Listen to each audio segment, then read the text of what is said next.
They say vaccines aren't safe. Others say they are the only protection our children have. Welcome to the Project ULE Podcast. We listen to your concerns, talk about real facts, and bring trusted voices. Parents, nurses, doctors, and health workers. Welcome to the Project ULE Podcast. We listen to your concerns, talk about real lives, and bring you trusted voices, parents, nurses, and experts to guide you. My name is Mariam Bakari, and I'll be your host for today. But before we move on, we need to know a little bit more about the guest that we have with me. Starting with the young mom on my left, let's say. Atinuke, I'm sure you're thinking it's you. No. Ada, tell us about yourself. Okay, my name is Ada Ejefo. I'm a chartered accountant and a business coach. I'm a young mom. Alright, and you? I'm Haja Binta Ismail. I'm a mom, a grandmother, a public health specialist. I work as a consultant with the National Primary Healthcare Development Agency supporting routine immunization.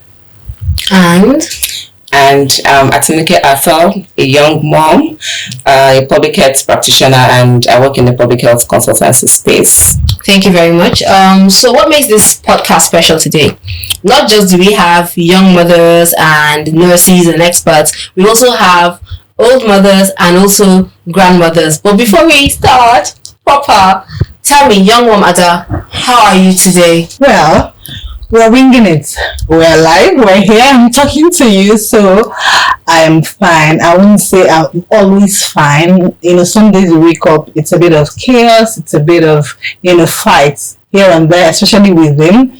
Being a mom, it's a tough one, I would say, especially when it comes to the guilt of things that you should do better, you could have been doing better, and then you're asking yourself, am I getting it right? What if, and all of that. But at the end of the day, I learned to trust myself, trust my instincts, and trust the professionals' advice and guidance. So, yeah, I'm here, and I am fine. Atinuke, tell me, what were the significant events that happened that you felt like, oh my God, this actually is getting real? I mean, I know you have like a toddler child now. Shit, would you call it a toddler? Infant. Now, at what point do you feel like, I'm really a mom and I actually have to buckle up and act this part, be this person she wants me to be? Okay, so I think maybe the point when she said asking why for everything. The whys. The whys. You tell her, don't go there. She say, Mommy, why? Leave there, Mommy, why?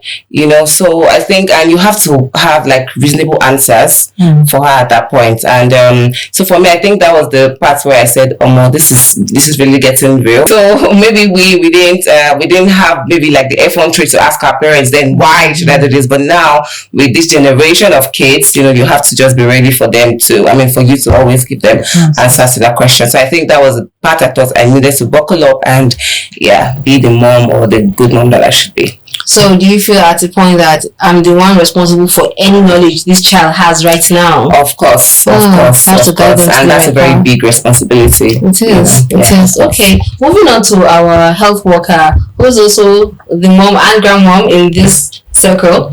Tell me, as an immunization specialist, can you walk with us through the immunization program and why it's important to have young kids like we have immunized? Okay, thank you very much. So the immunization program provides the opportunity for young mothers and every eligible person within the immunization circle to have access to potent vaccines. And of course, it's a serious thing. It starts from birth up to age 9 now. I'm sure everybody knows that we have introduced the HPV for the 9-year-old girl. So it's a very important responsibility for young moms to ensure that their child or children are vaccinated. And not just vaccinated at the right places, also following the schedule of immunization.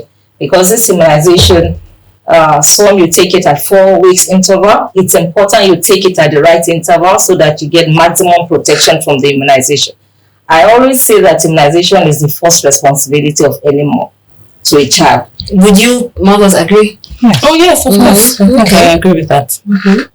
Yeah. Thank you for agreeing, and I really, I'm happy that you agreed, and because I know a lot of generational things are happening now. So many things, just like Atinike said about the whys of the generations we are having. So many questions, but these are scientifically proven things that no doubt are very useful for the children and all eligible. Even the mothers, I know you also took tetanus toxoid during the pregnancy period.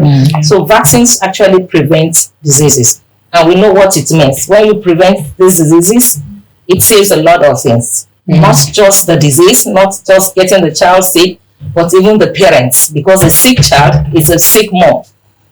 It takes away all your mental, wellness, your emotional wellness, takes out your productive time and even economic power. So vaccines, immunizations remain very, very important if we really want to have healthy generation, healthy society. So I think it's something that every parent should invest. I know it takes time because you have to take the child to the hospital, but it's a worthy investment. A sick child is a sick mom, basically. You have the youngest of all children at the moment.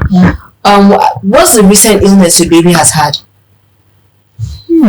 That would be cold. How did you feel? Did you feel gaslit? Like, oh my God, I'm doing something wrong as a mom. Why does my child have a cold? What am I not doing correctly? Okay, no, I would say no. Why? Because he's had cold before when he was maybe a few months old. And that's when I had all the fear. Oh my God, he can't breathe. When they have catheter, there's blocked, and then he can't breathe. And I'm like, how will he know how to breathe? What if he doesn't breathe? So, but now, like I always say, he's a man or he's still a baby. So yeah, I saw him struggling. I did it before, so I just put the checks, the things that I should do, like getting the humidifier, doing this, doing that. So I just put everything there, and he pulled through. Okay. So you didn't feel gaslit? No, I didn't. Okay. I like the fact that she didn't feel gaslit. How do you cope when your child is sick and you actually have to balance work and other things as well? That's a very good question, because there's no way you can be productive at work knowing that your child is sick.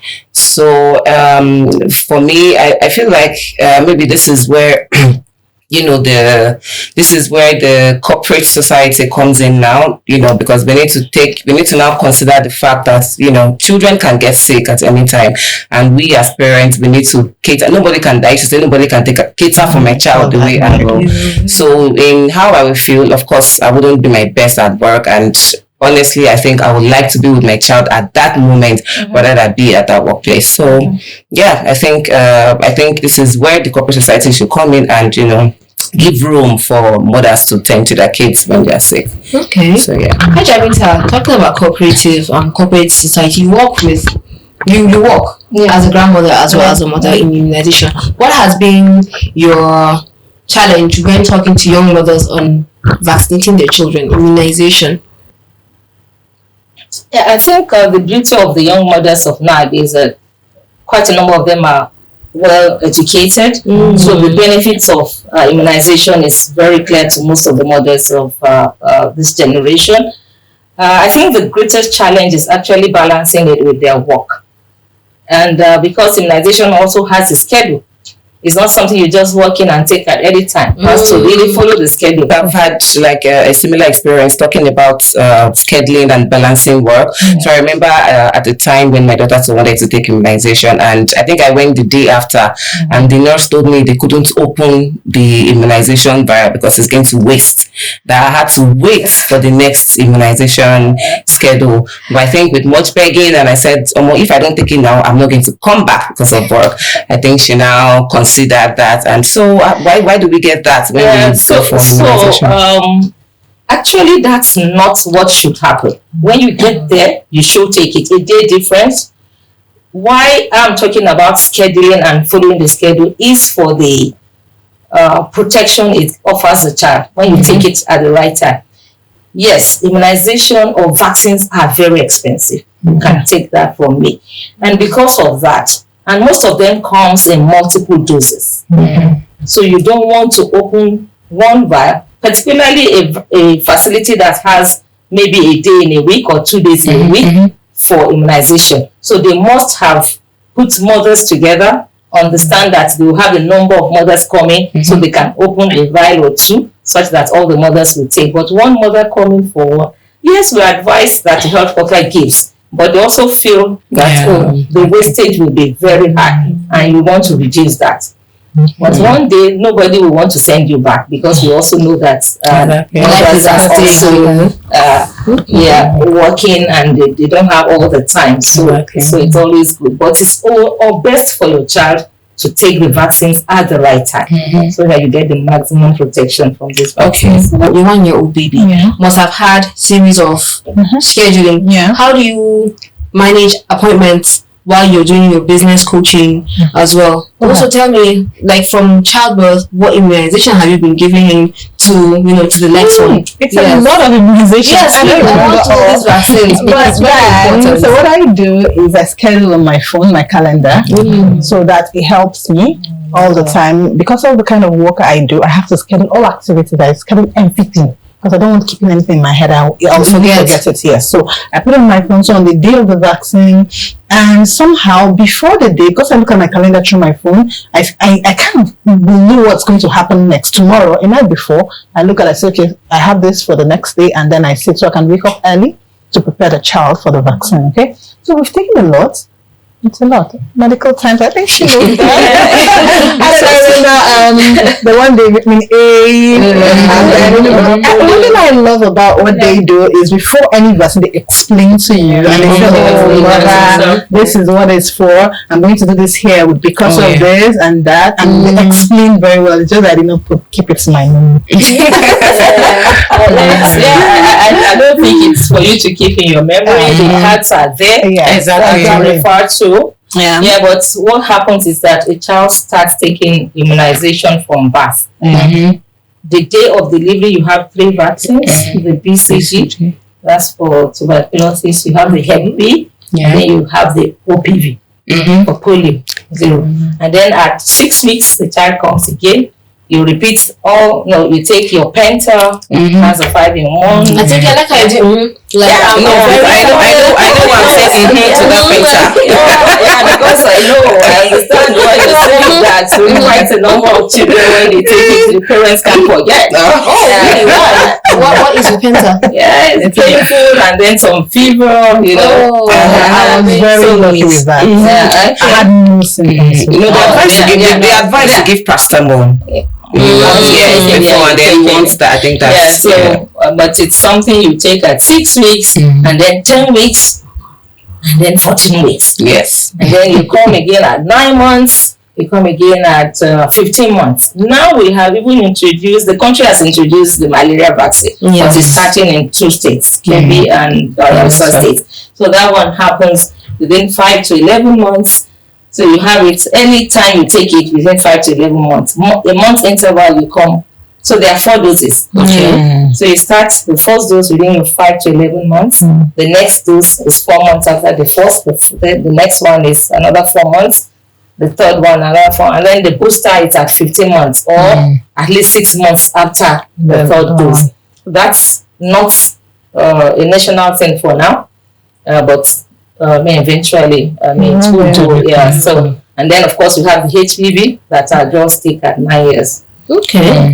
Well, today's episode we're talking about how mothers manage their mental health as well as their babies. Atunike, how have you been able to manage your mental health? Okay, so get yourself together. Yeah, so for me, I think it's still doing what I like to do even before I became a mom. So I tell people that you being a mom doesn't mean you should lose yourself. So if you enjoyed watching movies, and I can't even emphasize the importance of having a support system. Your spouse, your mom, your relatives, your friends. So if you enjoy going out, please go out. The baby will always be fine. I said that, don't she? I think there are some places that, like for me now, there are some places that are kids friendly now. You can take your kids out.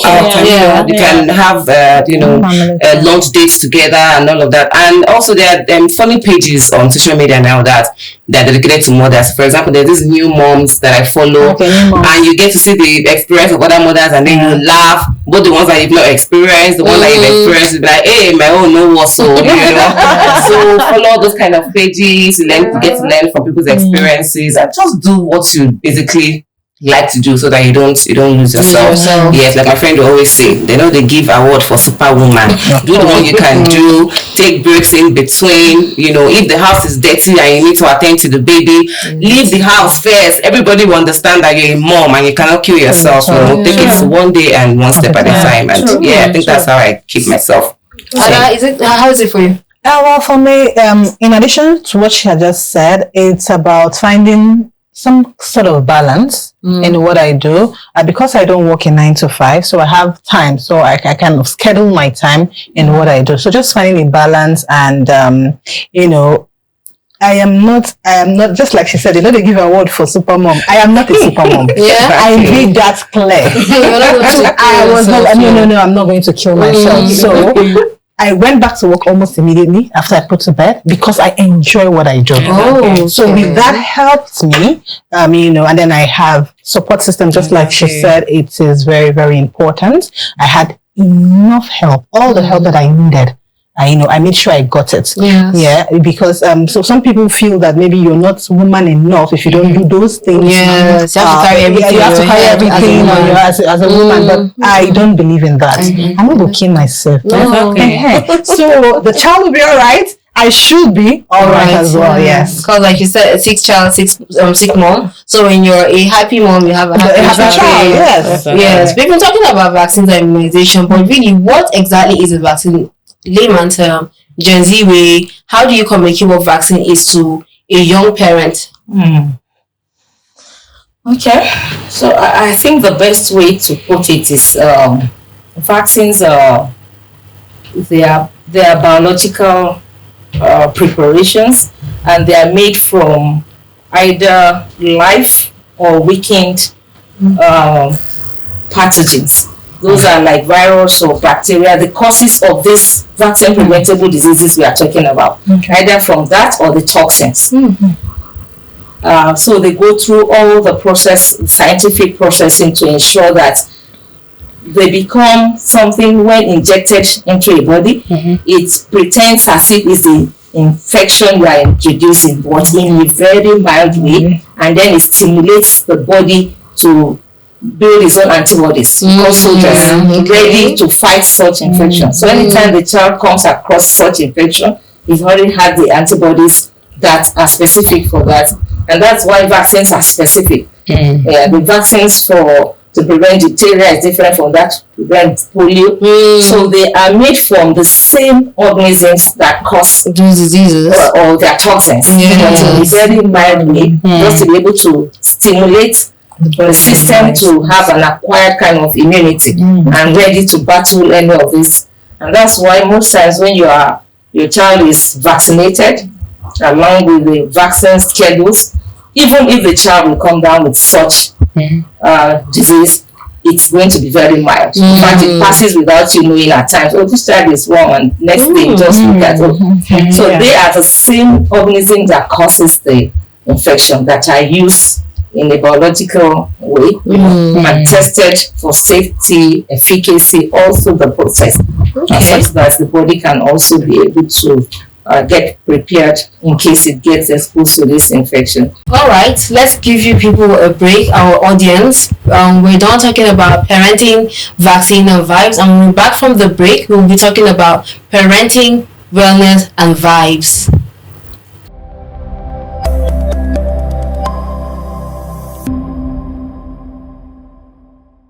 And we're back. Welcome back to this segment of parenting, vaccine, and vibes, where we're looking at parenting, wellness, and vibes. I'll be talking to two young moms, one grandmother, about how it feels like being a parent and a parent of a parent, and what's happening, what's up.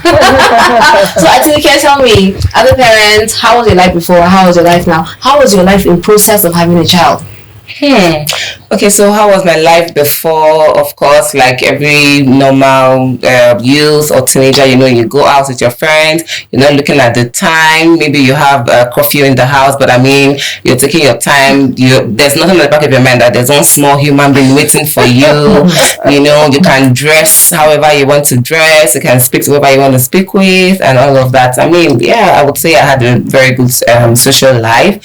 So the process of being a mom, I think at that first, when you see that double line, everything now hits you and say, oh my God, you're going to be responsible for another human being. So I think at that exactly life is about to change. And I think being the first, my first pregnancy, because there's some things I've said now that, that I did not do, because I used to be like a fitness junkie. So when I got pregnant, my mom was like, no, you cannot exercise, you cannot, you can't squat, you can't do this. But I think my second pregnancy, I'm going to do that. Well, that's just by the way. So during my pregnancy, I think I gained a lot of weight, and it was something that I really it was a challenge for me. I believe so. Sometimes weight gain comes with depression for young mothers, because it's changing their bodies entirely. Like, I don't know who this person is. Like, you see it coming and there's nothing you can do about it. Oh yeah. Are you depressed? I think for me, throughout my pregnancy, I didn't even gain weight. It was when I started breastfeeding. It now tripled, like from a size 10. I became a size 16. So to even go out, I was depressed. I didn't want to go out. I didn't want to buy clothes, because I was still having this mental that my old clothes were going to fit in. So I didn't even want to take pictures, because I was so shy of my way. Even my friends said, when are you going to come? I said, no, I don't want to come, because I'm like, who is this person? So I had a really low self-esteem at that point. But I mean, along the line, I just thought of it like, I'm born, I'm not keep person. So I think after 6 months, and when I was able to leave, my child was able to gain a little bit of independence, I go back to the gym. And for me, I'll just say, give your body time. It will definitely, it's definitely work itself out. So I think I didn't learn that, but now knowing that, I'll give my body time, and then I went back to the gym. I started eating well, and I started doing the things I love to do, and I think I'm back to being myself now. So just to add that, get prepared for this pattern. Exactly. I'm happy that you have accepted that. Now, born you born. So most people have it. I, for example, I can still remember when I was having my kids during breastfeeding, 3 times my size. Exactly. Once I stop breastfeeding, it goes back. So yes, young mothers should know that. So it's nothing to depress you, nothing to be ashamed of, nothing to lose your esteem, your self-esteem around. It just happened, and it's a beauty of motherhood. Exactly. Yes. And I'll also add, don't compare yourself with people that have not given birth, so to say, because I think that was one of the things. So I was like, I see my friends, I look at her body, not knowing that, I just give it to a whole different. And if you can stay off social media, because social media pressure is now adding, to how a woman should look like. Number one, we're Africans. Number two, you just give birth. So just give your body time, and then do the right things. Go to the gym, eat well, and your body will definitely come back. On the social media, a lot of false information. When it comes to this generation, that's the hardest. That's one of the addictions that is very hard to break. They don't see it as a problem. Talk more of, let us leave it. Let's have a solution for it. This is a lifestyle. There's nothing you can do about it. But moving forward, your babies are probably main characters in your life. How do you make sure you're not an NPC? That's like non-player character. How do you infuse your life and your baby life together? Moving forward, you can't just say, oh, I have a baby, that's their life, I have my own life. How do you fuse your baby's life and your life moving? Okay. Are we supposed to fuse it together? We really have it.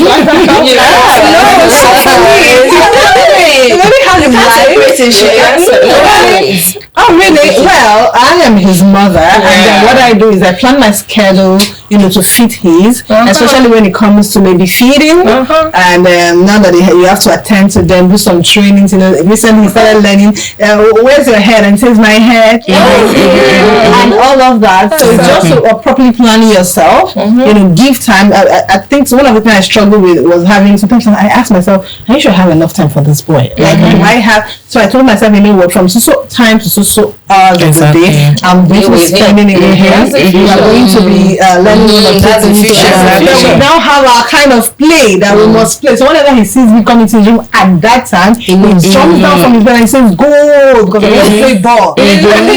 So yeah, so somehow I was able to, because initially I'll agree, I struggled with it.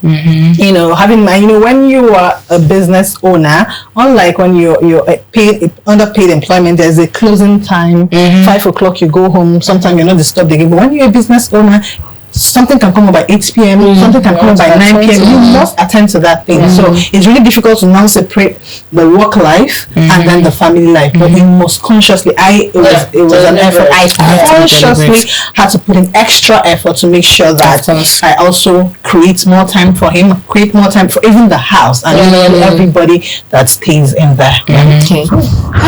You have seen different generations, having children and having grandchildren. What are the major differences that you can pick up and say, okay, in this generation, you people are doing well, but I'm not sure about this next generation, this is my grandchildren, I'm not really sure how they are handling the environment as compared to my children during that era? Yeah, I'm happy the two young ladies or moms said something about support system. I'm happy that they got that. It's something that has really been missing for most of the young moms now. And that's why the pressure is so much on them. Grandmothers are still working, right? So unlike when I was having my own children, in fact, there were some people that thought I had no kids because they never see me with children. Of course, my mom is always there. We just dump them and just dump them. That's the word. And then they're getting the right training, right? Unlike now that there's so many things. Grandmothers are busy. The internet are there. They give children the iPad at an early age. You know, so many things. Problem. We have to come back to that. Exactly. Yeah. So they try.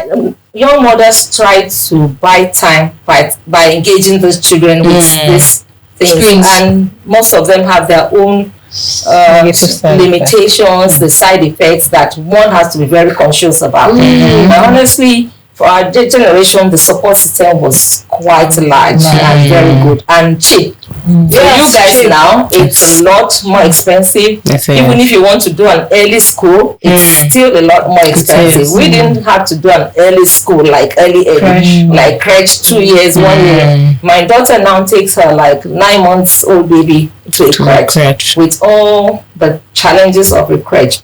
So it's really getting tougher by the day. And you also see that even young moms now, unlike our own time, we had kids at a more early age. Young moms now, a lot of education to the businesswoman, all that she does. So it really affects that reproductive age of the young mothers. But honestly, I think what is also good for them is that they have a lot of information. It's just how to use it. But they have more information than our generation. Even people that are not in the public health space, they know a lot about health issues and what to do. But at times, overload of information could also be a problem. Honestly, they really have a lot of advantages now. I googled something today. I Google, I should have been there by now. But they are speaking, not generation, like she said, they had like sports system and there were no screens. But now we have the iPads. The kids are constantly staring at something, and you can't even control some of the information that they take now. You're the one that has a child that is of age to the iPad. How are you? Well, I'm guilty. I'm never going to deny that. I'm an iPad mom because iPad mom. Growing up, when she was growing up, I said no screen time. I want to do hands-on. When you have work to attend to, that hands-on. And it's only iPad that can shut them up at that point. Sometimes I don't know, but you have to make that compromise. But the thing is, now most of these channels, they have PG, they have parental guidance. So you set it. So for example, now what I did was, okay, my own Netflix account is what I use for my daughter. So it's me that control what she watches now, you know. And of course, then you add on top of it, not that I'm advocating, I mean, do what works well for you. But even on top of the screen, there's also puzzles. There's also, you know, trying to put animals or houses together. So there's also the hands-on parts too as well. So I think they have to complement each other. If not, you just run mad. There's no way you're trying to attend sometimes. Somebody's disturbing you, mommy. What do you do? You know, and the only thing that can help at that point is to give them an iPad to just leave you. So, you know, I don't know, it's a very touchy issue because some people will say no screen time at all, but I mean, just do what works for you. Just do what works for you. When you say do you, how do you do it? Okay. So I initially, up until he turned 1, I said no screen time, 0 screen time. So we did no screens, yeah. But then when he turned 1, we said okay, he could learn some things from. I agree. And then so he started. What we do now is 30 minutes television screen time every day, and we're strict on that. So every 30 minutes, he goes there, he learns something, and for me that works. Then after, and he knows, because once it's time, you tell him let's go, and then he knows it's time to stop watching. Then he can go do other things. So no tantrum. Because he's too young. But my 5-year-old will throw all the tantrum in this one. But I really agree on the learning, because from this there are cocomelon and all of those things. So my son comes and says, exactly. Mama, my head. They say that a lot. I'm wondering. Yeah, and then he starts doing this, and the wheels and the body.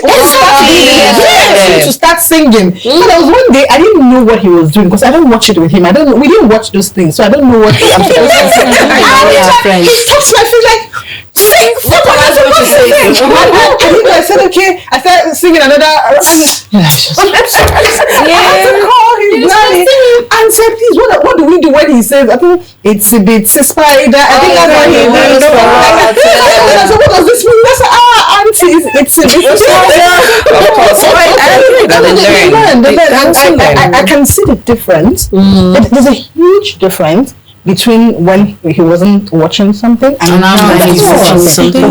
Make sure it's controlled. 30 minutes a day. The next thing you can learn something else. Okay. I think you are still at that age where you can control things. Yes, exactly. They're still at that age where you can control things. So what age are you not controlled? Well, I think from when they have their mind of their own. I think from like 4, from like 3, 4, when they're now more aware. Yeah. Like my daughter now, mommy, no, I want to watch Miss Rachel. I want to watch Miss Rachel. And there is no Independent of course, you know, so you just really have to find a way to balance, just like she said. So I said, instead of Miss Rachel, come, let's do this puzzle together, let's build this house together, you know. But you still have to give some time. Exactly. It's very important. So you know, parenting has to do not just with vibes, but with inshallah. But tell me though, as a parent, what has been the funniest thing? What is the funniest thing about being a parent? What has been the funniest moment? Please, you can ask that question. Myself? What has been the funniest moments about being a parent? Myself? Yes. What's funny about being a parent? What is not funny? There should be funny moments now. It is serious business. The last 1 year has been serious business. There's no funny thing there. It's just life. You have a human being you're responsible for. You can't just pick your bag and travel where you want to travel. That sounds frustrating. Like, what's funny? It's not funny, exactly. So, you know, there's a lot of responsibility. Your young man is not making you laugh yet. Exactly. I'm sure your young man is exactly. I have a lot of funny moments, but I think it's the conversations, right? So, for example, now the other day, my brother was telling my daughter that you know, that he's my younger brother and I'm his big sister. So then she was not arguing with him and saying, no, she's my mommy. Yeah. My brother said, she's your mom, but she's also my big sister. She kept on arguing. Then later at night, we were about to go to bed, she now said, mommy, you're no longer my mommy. I said, I'm still your mommy, but you know, I I started explaining. She started explaining.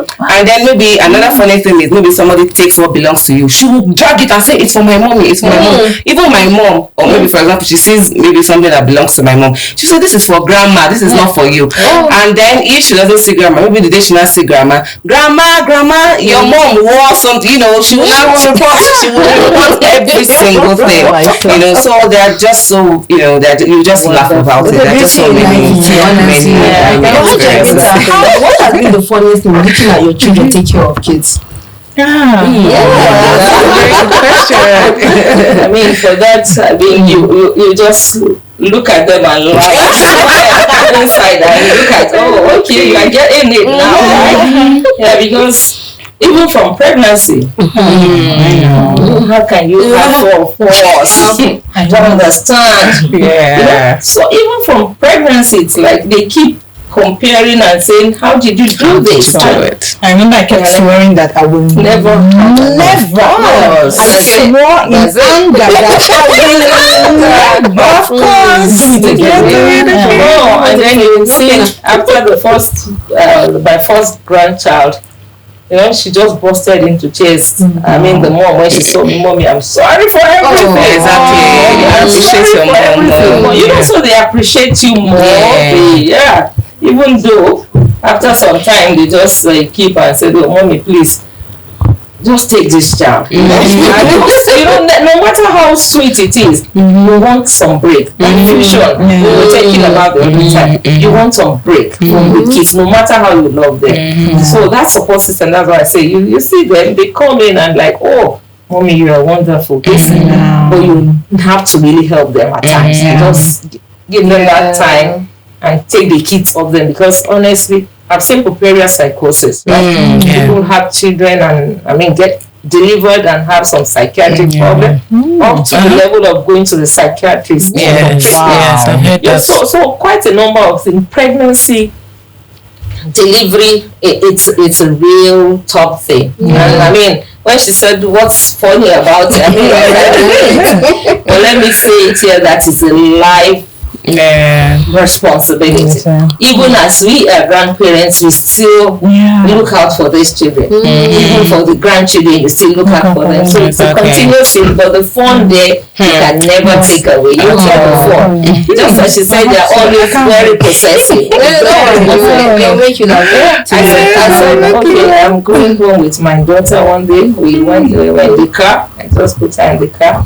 Her husband was holding the kids, then the first one, she looked at me, and before I could, she started cheering. When he started, my mommy, are you taking my mom? She can't even let that is my daughter. You're taking my mommy. She took it as a bundle of joy. Children are just wonderful, and the prayer is just to get it right.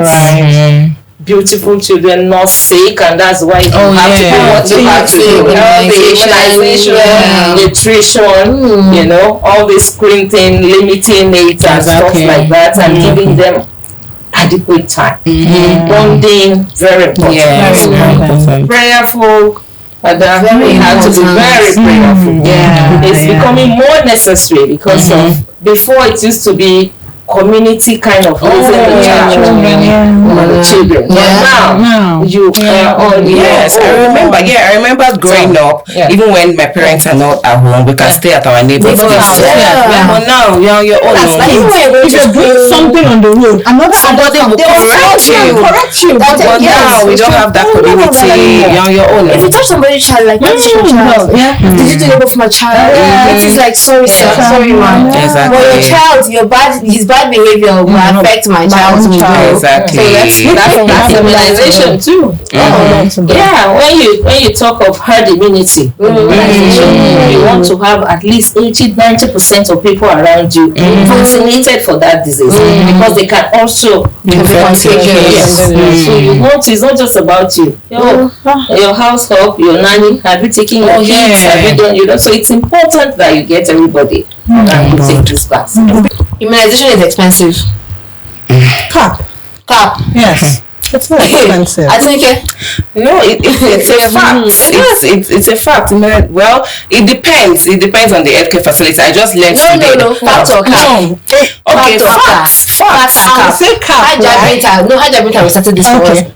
Fact or cap? Immunization is expensive. Both of them are right. Immunization is expensive, it's a fact, right? Okay. It depends on who is speaking the bill. Exactly. The government of the country and its partners supporting it, Gavi and other partners picks up this bill. We don't know that. Immunization is expensive. But for the end user, it is not. It is supposed to be free at every time for the end user. So immunization is expensive is fact that has a cap. Because the health worker, she knows that. I go to the hospital, I get my vaccines, and then you pay something minimal, and then you go. We don't know someone is lifting the heavy weights. Really heavy weights. The guest with me today came with like 1000% aura. They didn't need to aura farm anything. They came full on prepared with their aura, and I'm glad to have you people on today's podcast of Project ULE.